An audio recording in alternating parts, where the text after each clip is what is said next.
जनाब स्पीकर, मैं आपको अपोजिशन की तरफ से भी मगर ख़ास तौर पे पाकिस्तान पीपल्स पार्टी की तरफ से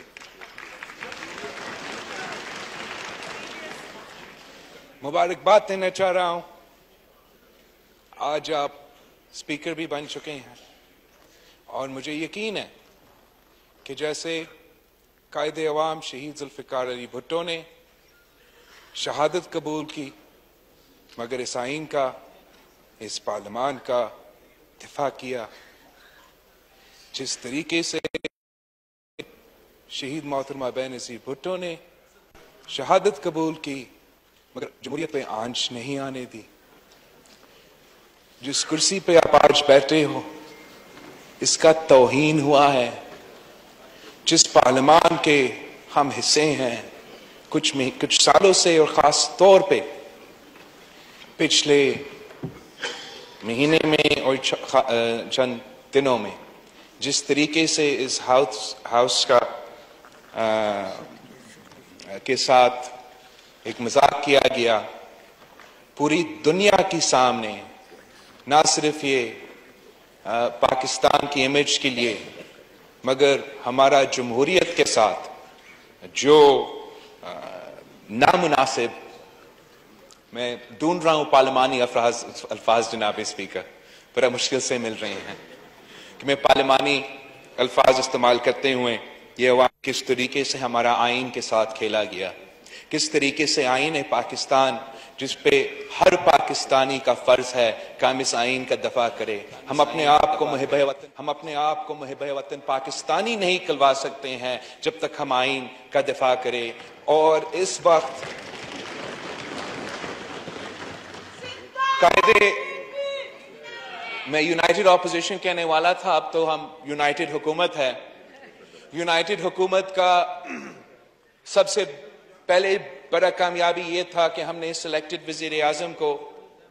जो इस मुल्क पे, इस कौम पे, इस हाउस पे मुसल्लत किया गया, उसको तो गिरा दिया। यूनाइटेड ऑपोजिशन का और पूरा मुल्क का जो फतह है वो ये है कि चाहे वो हमारा पार्लियामान हो, चाहे वो हमारा अदलिया हो, चाहे वो हमारा इस्टेब्लिशमेंट जैसे भी हमारा माजी हो, ऐसे लग रहा है पाकिस्तान के अवाम महसूस कर रहे हैं, एक उम्मीद की किरण नजर आ रहा है कि पाकिस्तान के सारे इदारे जो मुतनाज़ा थे, जो मुतनाज़ा रहे हैं, वो शायद अब एक कॉन्स्टिट्यूशनल रोल से,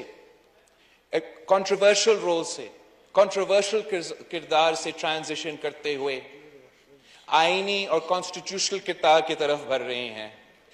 अगर ये ट्रांजिशन मुकम्मल होता है जनाब स्पीकर, अगर इस मुल्क के सारे इदारे ये ट्रांजिशन मुकम्मल करे और कंट्रोवर्शियल इदारे बनने के बावजूद बजाय सारे के सारे आईनी इदारे बने, तो मैं पाकिस्तान को अवाम को बताना चाह रहा हूं कि इस दुनिया में कोई ताकत नहीं है जो पाकिस्तान का तरक्की को रोक सकेगा, जो हर पाकिस्तानी को अपने हुकूक से को मिलेंगे अगर ये सफर हम मुकम्मल करते हैं। इसमें पूरा ऑपोजिशन और पूरा मुल्क आपकी तरफ देख रहा है, वजीर सारे जमातें, सारे मुल्क आपकी तरफ देख रहा है वजीर आजम साहब। इंशाअल्लाह ताला अगर हम इस जिद्दोजहद में कामयाब हो जाते हैं तो तारीख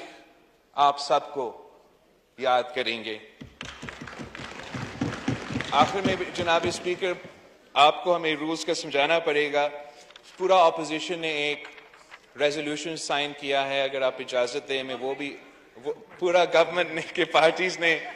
आदत हो जाएगा ने एक रेजोल्यूशन पेश किया है जो मैं आपको I would like to present before the House on behalf of all the signatories. This House expresses its deep grief over the passing of Begum Bilqis Eidi, whose incomparable services and selfless devotion to the downtrodden and disenfranchised people of Pakistan have served and continue to serve as an inspiration for the world.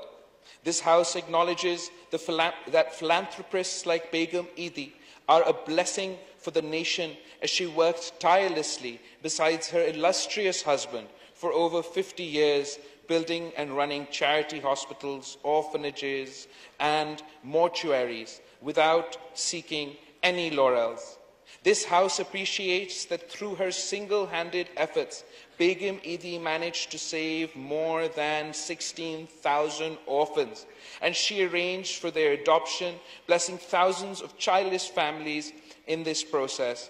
This House extends its condolences to the family, the Eidi Foundation, and then to the entire nation over this incredible, irreparable loss. This House recommends that the government that Begum Eidi be posthumously awarded the highest civilian award for her unparalleled services to the country and its people. Janab Speaker, अंग्रेजी में कहा जाता है कि behind every successful man there is an incredible woman. और हम सब ईदी साहब को तो याद